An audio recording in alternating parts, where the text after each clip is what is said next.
ওদের কৃষি সংস্কৃতি সবচেয়ে, কিন্তু ভারতবর্ষ আমরা যেটাকে বলি যে সনাতন ভারত, অর্থাৎ তারা কবে থেকে ভারতবর্ষ হয়েছে তা কেউ বলতে পারে না, বহু এবং এখনো কিন্তু সেটা চলছে। ভালো একটু বুঝতে হবে, আমাদের আগামী দিনে যারা পর্যন্ত ছেলেমেয়ে তাদের বুঝতে হবে যে ভারতকে 200 বছরের রাজত্ব করেছে এই ব্রিটিশ, এই রাজত্ব করেছে কত কিন্তু ভারত ভারতের জায়গায় গেছে, কেউ ভারতের কৃষি সংস্কৃতিকে কিন্তু ধ্বংস করতে পারে না।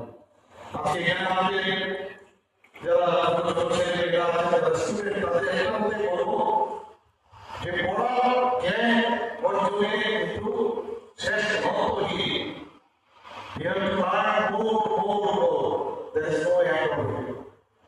যত বেশি আমরা জানবো তত বেশি আমরা নিজেদেরকে একটা সম্পূর্ণ মানুষ হিসাবে নিজেকে গড়ে তুলতে হবে। অনেকে বিভ্রান্তি সৃষ্টি করার চেষ্টা করে নিজেদের মধ্যে, যদি ভালো ডিগ্রি হয় না, সত্যিকার মধ্যে ফোকাস যদি করা যায় যে আমার কি কাজ প্রতিদিন এই পৃথিবীতে, এই দেশে, আমাদের রাজ্যে প্রতি সেকেন্ডে একটা করে মানুষ এখানে আজকে এই পৃথিবীতে জন্মগ্রহণ করে, এমন একটা পারপাসে ভগবান ঈশ্বর একটা পারপাসে তাকে পাঠায়। এটা বুঝতে হবে আমাদের যে আমি কেন এখানে জন্মেছি, আমি খালি পড়াশোনা করলাম, পরীক্ষায় পাস করলাম, এটা কিন্তু আসল জীবন নয় যে আমার আরেকটা সারা জীবন বেঁচে থাকবো, সেটাও সম্ভব নয়। পার্টিকুলার একটা সময় নিয়েছে, সেই সময়ের মধ্যে এবং কেউ বলতে পারবে আমি 100 বছর পাবো, এবং নিজেকে ভালো করছে আছে তাদের সম্পর্কে জানা মাত্র 35 বছর মারা গেছে, অল্প বয়সে মারা গেছে, বা কেউ 51 ইয়ার্সে মারা গেছে, কিন্তু ওই বছরগুলোর মধ্যে সারা যে কীর্তি রেখেছে তার মতো আসতে পারে কি বলি। এখানে যারা স্টুডেন্ট আছে আমি বলবো, you are really one of the ambassadors of the world, of the India and of the world. এটা বুঝতে হবে আমাদের যে আমি কোনো অবস্থায় কমজোর নয়, এখানে একটা ইনস্টিটিউশন আমরা করতে হবে। আমি শুনে খুব ভালো লাগলো আমাদের মাননীয় আমাদের মিনিস্টার বলছিলেন যে এখানে থেকে এই মানে হোস্টেলগুলো আছে, খুব ভালো লাগলো আমার শুনে, এত ভালো লাগলো। এবং যখনই আমরা বাইরে যাই, যখন কেউ থাকে সেটা এসসি হোক, এসসি হোক, যেই হোক, একটুখানি যদি শুনি যে সে কোথায় অনেকে দৌড়ে আসে, তাহলে আমি তো ত্রিপুরা, মনটা কিন্তু ভরে যায়। এই ইউনিট থেকেও আমি শুনলাম, এই হোস্টেল থেকেও বহু জায়গায় কেউ আর্মিতে চান্স পেয়ে, কেউ বিভিন্ন পদে চান্স পেয়ে, রাজনৈতিকভাবে অনেক জায়গায় তাদের অবস্থান রয়েছে। তো শুনে খুব ভালো। এখানে বলা হয়েছে যে স্টাইপেন্ড আমরা দিচ্ছি, মানে মিনিস্টার সাহেব আমাকে বলছিলেন, বলার পরে আমি বললাম যে আমাদের একটা পলিসি বানান, সেই পলিসিতে যদি ওনাদেরকে আরো কিছু সাহায্য করা যায় নিশ্চয় করতে করবো। কেন করবো? তারা আমাদের ত্রিপুরার মানুষ, আমরা সবাই রাজ্যে, আমরা সবাই আমরা জাতি জনজাতি মিলে এই ত্রিপুরাকে ত্রিপুরা শ্রেষ্ঠ ত্রিপুরা আমরা বলছি পাবো, সেটা আমাদের করতে হবে। এবং সেই বিষয়ে আমি ওনাকে বলেছি, উনিও বলেছেন আমার ভাষায়, জাতীয় নাকি বারবার বলে আমাদের জনজাতিদের জন্য মাননীয় প্রধানমন্ত্রী যেভাবে কথা বলেন, আজকে এই বিষয় আজকে এবং এই যে ভাষা অনেকে পড়ে আমাদের মেয়েরা আজকে জিআই ট্যাগ পেয়েছে, আন্তর্জাতিক স্তরে স্বীকৃতি পেয়েছে ত্রিপুরা। আমাদের জনজাতিদের জন্য আপনারা মাননীয় প্রধানমন্ত্রী আসার আগে এর আগে কেউ শুনেননি যে 2019-এ 2024 পর্যন্ত 7 জন জনজাতিকে দিয়ে এখানে পদশ্রী সম্মান প্রতিষ্ঠা করে। এর আগে বিশিষ্ট ব্যক্তি আমাদের জনজাতিকে যে তাদের কৃষ্টি সংস্কৃতি পরম্পরা এবং তাদের যে আর্ট কলা, তাদের যে সৃষ্টি, আজকে সেটা হ্যান্ডলুমে হোক, আজকে সেটা বাসপেটের বিষয়ে দ্বারা সব বিষয়ে এইভাবে উন্নত বানান এবং তাকে আরো বেশি কিভাবে মডার্নাইজ করা যায় তার জন্য আমরা চেষ্টা করছি। স্কিল ডেভেলপমেন্টের মাধ্যমে আমরা বহু চেষ্টা করছি। যখন মন্ত্রীরা দেখেছি আমার মুখ্যমন্ত্রী মন্ত্রী হয়, সেখানে আমরা দেখেছি অনেক জায়গায়, যদিও আমরা ত্রিপুরায় third state in the country, তারপরেও আমরা সেই অনেক দেখেছি, অনেক প্যারামিটারে আমরা অনেক উচ্চ প্যারামিটারে অনেক ভালো পজিশনে থাকি। আজকে জনজাতিদের আগে দেখতাম জলের জন্য কি অবস্থা, এখানে প্রায় এখন আমার একটা ডাটা ডিসিশনে দেওয়া হয়েছিল, প্রায় 85% জনজাতিদের মানে বিভিন্ন হাউসগুলোতে জল এখন 85% পৌঁছে গেছে। কিন্তু বহু জায়গাতে জলের সমস্যা, ইনোভেটিভ আইডিয়া বা ইনোভেটিভ স্কিম আমরা নিয়েছি, সেভাবে আমরা চেষ্টা করি 100% আমরা অনেক জায়গাতে আমরা সেখানে জল আমরা দিতে পেরেছি। কোন থেকে আমরা থেকে জল আসতো, পিকচার মাঝে মাঝে দেখাই, মিডিয়া মাঝে মাঝে দেখান, কিন্তু বাকি চেষ্টা করতে দেখাতে হবে। আমরা চেষ্টা করছি যে জল যাতে পৌঁছানো যায়, তো সেই চেষ্টা আমাদের আছে। আমি অন্তত মানে আমাদের এই ধরনের একটা এনজিও মানতে হবে যে এতগুলো ছেলে মেয়েদের নিয়ে চিন্তা ভাবনা আমাদের সরকার আমাদের সাথে আছে। আমি আমারও আপনাদেরকে যতটুকু দরকার আমরা যে বলেছি যে একটা স্কিম করুন, স্কিমের মাধ্যমে আমাদের যা যা দরকার আমরা নিশ্চয়ই করবো। 2009 সালে এই ত্রিপুরা ইউনিভার্সিটি বোর্ড সেটা স্থাপন হয়েছিল এবং তাদের যে উদ্দেশ্য দেখলাম আমি পড়ছিলাম, মেইন উদ্দেশ্য হচ্ছে শিক্ষার মাধ্যমে আমাদের জনজাতি ছেলে মেয়েদের তাদের ফিউচার তৈরি করা যায়, দেশের জন্য রাজ্যের জন্য কাজ করতে পারে, সেই হচ্ছে তাদের মূল উদ্দেশ্য। এখানে হোস্টেলের সংখ্যা প্রায় 192 এবং এই 192 হোস্টেলের যে ছাত্রছাত্রীর সংখ্যা প্রায় 16,500।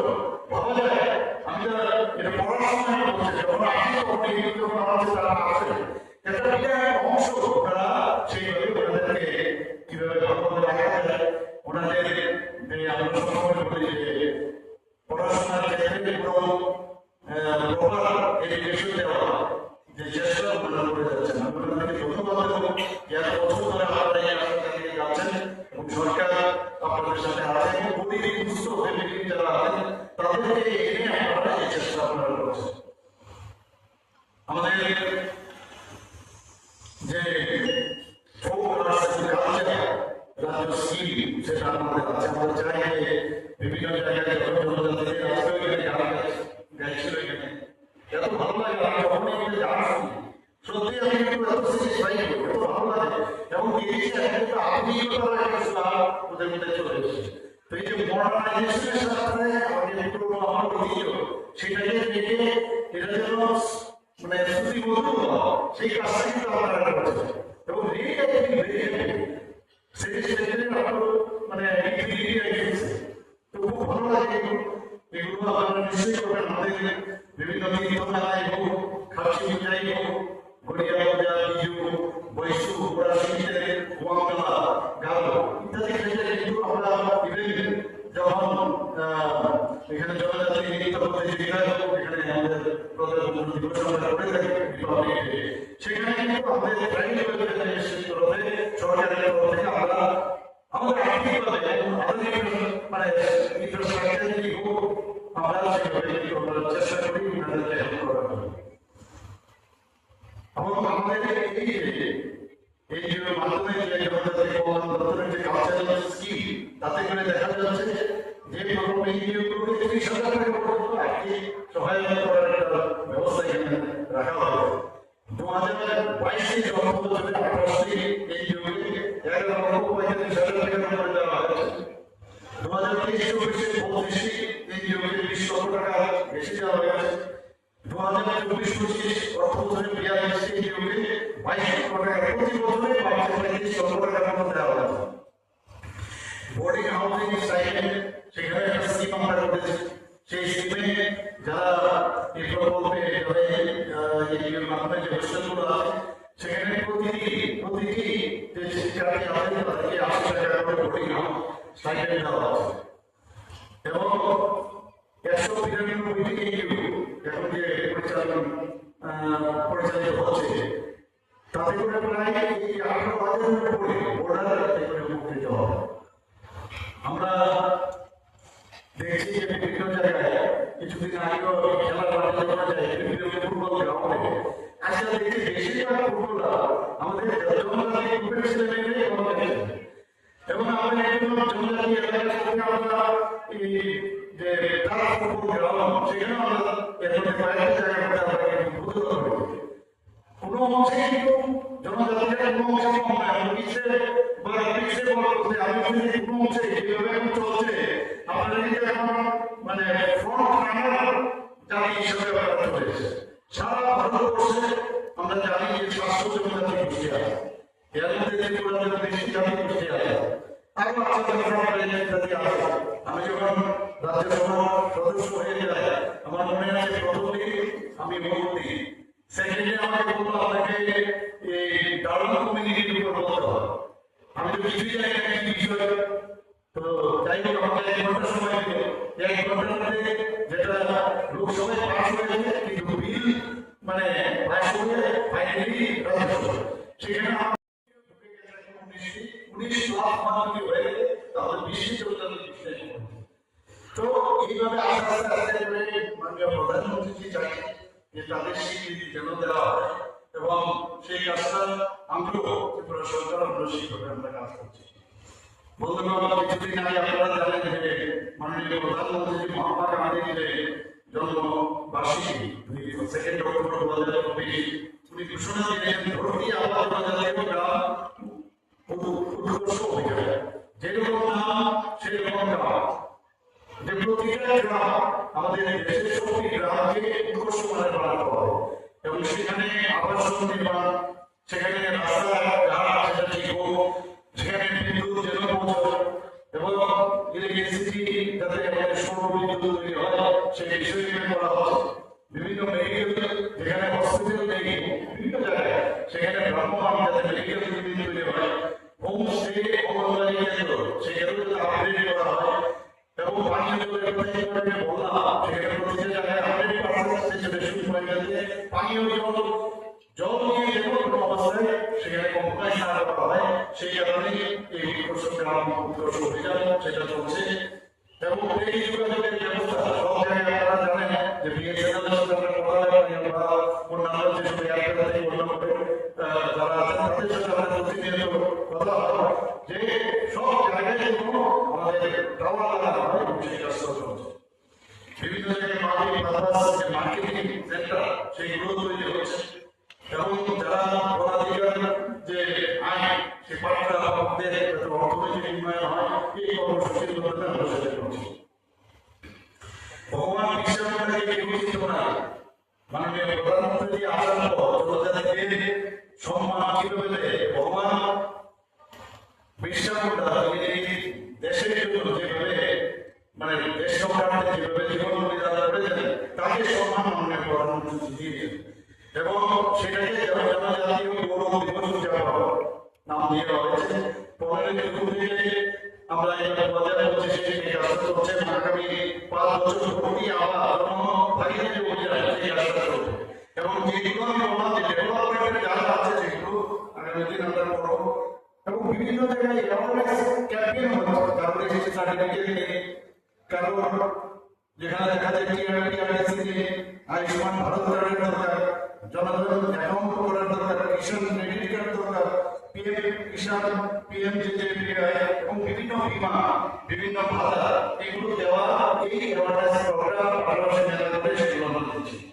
আমি ধন্যবাদ দেব মাননীয় আলোকে যে এই সমস্ত জায়গায় আমি বলেছি যে আমরা তো ঠিক আছে সেটা গভর্নমেন্টের তরফে হোক প্রাইভেট অর্গানাইজেশনের তরফে হোক আমাদের দেখা হচ্ছে তাদের ছেলে মেয়েরা তারা তো ভেরি মানে সিম্পল পার্সন এবং তাদের ভেরি সফট ইন্ডিয়ান, তারা যাতে প্রপারলি তাদের প্ল্যাটফর্ম প্রপার থাকা খাওয়া পড়াশোনা সব দিকে হয় এবং সেই কারণে আমি প্রতিনিয়ত আমি দেখি পর্দায় দাঁড়িয়ে দেখি উনি আমিও জানি না পর্দার মাধ্যমে আমাকে যে ইনফরমেশন আসে যে বিভিন্ন জায়গায় ওনাকে আমি বলেছি কি কি করতে হবে, যে ডিরেকশন আমি দিয়েছি সেইভাবে উনি কাজ করছেন এবং সত্যি এটা একটা প্রশংসার দাবি রাখে। আমি জানি না আগে কোনো মানে ট্রাইব্যুনাল থেকে মিনিস্টার আগে 25 বছরের রাজত্বে বা 5 বছরের রাজত্বে আমাদের বিরোধী দল এরকম করেছি না আমরা জানি।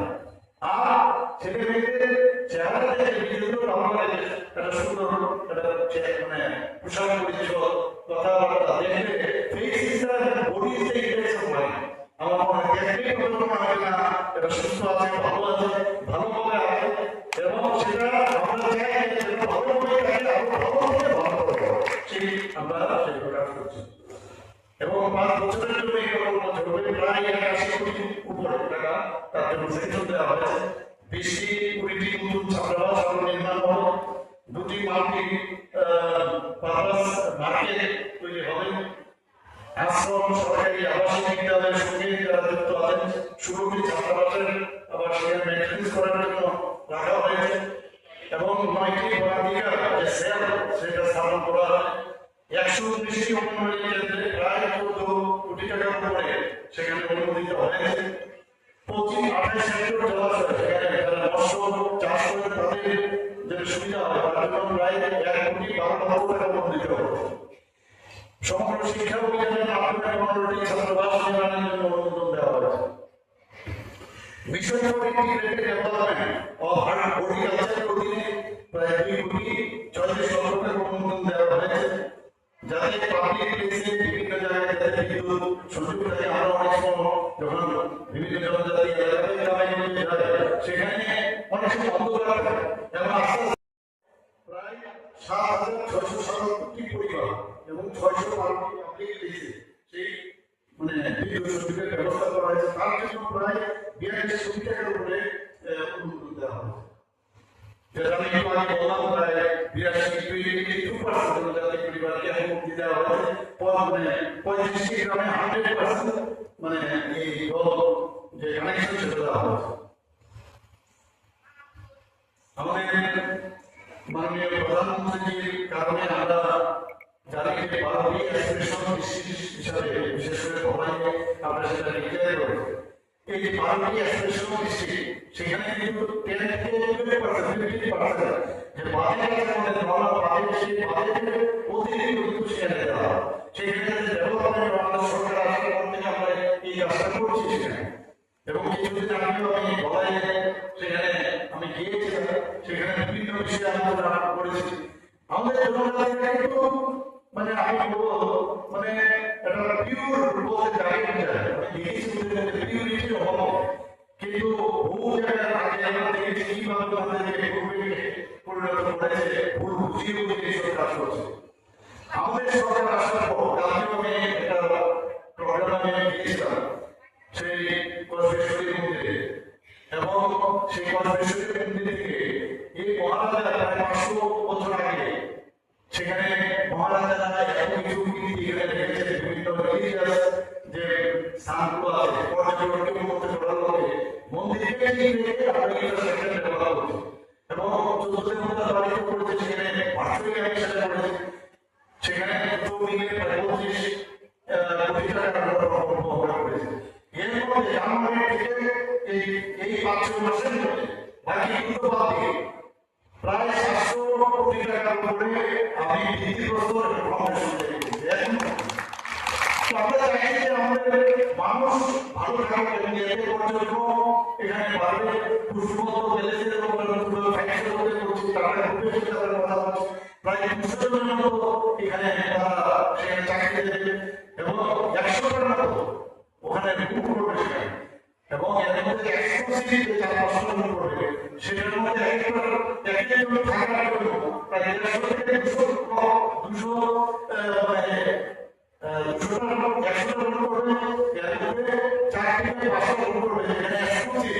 তার যে ভাড়া প্রতিদিন প্রায় 1.5 লক্ষ টাকা। আপনারা বাবুকে জানতে পারবেন, তাদের টাকা থাকবে বিদেশ থেকে তাদের যে সার্টিফিকেট আছে তারা কিন্তু এসে সেখানে, আর বাকি এগুলো নর্মাল যেগুলো সাইকেল থাকে, এবং সেগুলো মানে মহারাজাদের যে প্রতিটা হলের মধ্যে থাকে।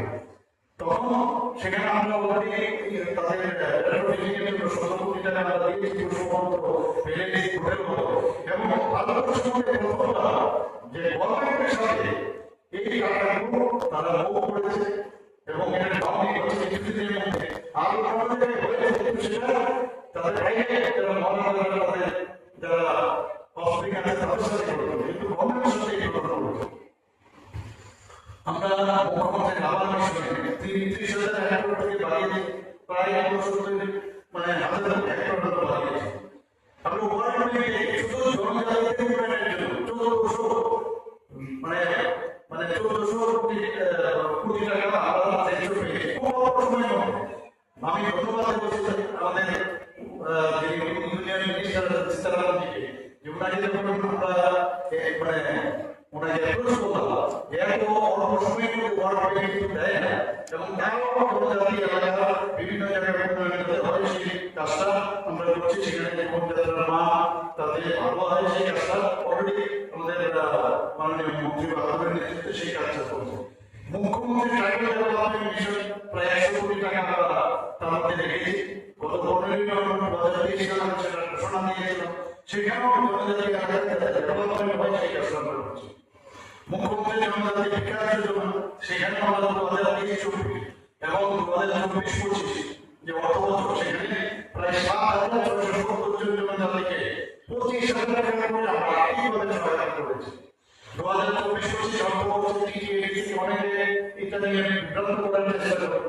আমরা টিটিএডিসি আমরা বলছি টিটিএডিসি ত্রিপুরার মধ্যে সেইটাই মধ্যে, তো টিটিএডিসি আলাদাভাবে ভালো বিষয় আমরা চাই সেখানেও ডেভেলপমেন্ট করবো, এবং সেই অনুযায়ী আমরা যে বাজেট আমরা রেখেছি তার ৮৬০ কোটি টাকা দিয়েছি এই ২০২৫-২৬ অর্থ বছরে, তার থেকে বেশি দিয়েছি, এবং অতিরিক্ত প্রায় ১৬৯ কোটি ৮২ লক্ষ টাকা এরকম আমরা রেখেছি। আর যে ট্রাইবাল সাবজেক্ট তার মাধ্যমে প্রায় ৬ থেকে ৭,০০০ কোটি টাকা আমরা দিয়ে থাকি। বিভিন্ন রাস্তা ঘাট যাই হোক ত্রিপুরাতে সবই টিটিএডিসির মাধ্যমে হয়েছে। তো এভাবে বাজেটে আপনারা জানেন যে আমাদের দায়িত্ব এটা বুঝতে হবে, শিক্ষার মাধ্যমে এগিয়ে যাওয়া, শিক্ষার মাধ্যমে আমি এক সম্পূর্ণ মানুষ এবং অন্ধকার থেকে আলোর দিকে যাওয়ার যে ব্রিজ, সেটা হচ্ছে শিক্ষা। শিক্ষা নিতে গেলে কিন্তু সেই কেউ আপনাকে নিজের উপর ডিপেন্ড করে আমি ফোকাস দিয়ে করি, সেই কাজটা আমাদের করতে হবে। আগ্রহ দিলে আমরা ত্রিপুরার যেটা আমি বললাম সত্যিকারের যাতে হবে। এবারে বাজেটে যারা লোকসঙ্গীত, লোকনৃত্য, তাছাড়া হস্তকার, হস্তশিল্প, এগুলো কিন্তু হারিয়ে যাচ্ছে আমাদের জনজাতিতে, সেগুলো যাতে না হারিয়ে যায় এবারে বাজেটে ৩ কোটি টাকা বরাদ্দ করেছে, সেটা চলবে। তো সব জায়গায় আমাদের যে চেষ্টা আমরা আছে, এবং আপনারা সবাই জানেন যে আমাদের এই ত্রিপুরাকে মাননীয় প্রধানমন্ত্রী উনি কি করলেন, যে ত্রিপুরা থেকে একটু ফ্যামিলির একজন ব্যক্তিকে, আপনারা সবাই জানেন যে শ্রদ্ধেয় আমাদের জ্যেষ্ঠদের আমাদের রাজ্যপাল পাঠিয়েছেন, সেটা একমাত্র সম্ভব হয়েছে মাননীয় প্রধানমন্ত্রী। আমরা এর মধ্যে আমরা আরো অনেক কিছু যাতে করা যায় আমাদের ছেলে মেয়েদের জন্য নিশ্চয়ই চেষ্টা করবো। আমি মাননীয় মন্ত্রী বাহাদুরকে বলেছি যে বিভিন্ন যেসব স্কিম যাতে আমাদের অর্থ করে এসকে বোর্ড যে তাদেরকে কিভাবে সাহায্য করা যায় সেই চেষ্টা আমরা নিশ্চয়ই করবো। সবাইকে অসংখ্য ধন্যবাদ এবং শুভেচ্ছা জানিয়ে আমার কথা বলা শেষ করছি, এবং আগামী দিনে আমাদের সাথে দেখা হবে।